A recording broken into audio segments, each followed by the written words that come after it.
தூங்கினேன் ரத்தம் சிந்தினேன் அது எல்லாம் வீண்டானோ வேப்பிலை கருவேப்பிலை அது யாரோ நான் தானோ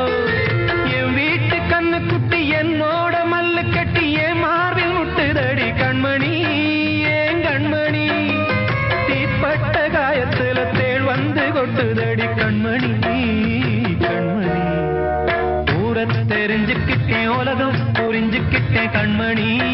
ஏன் கண்மணி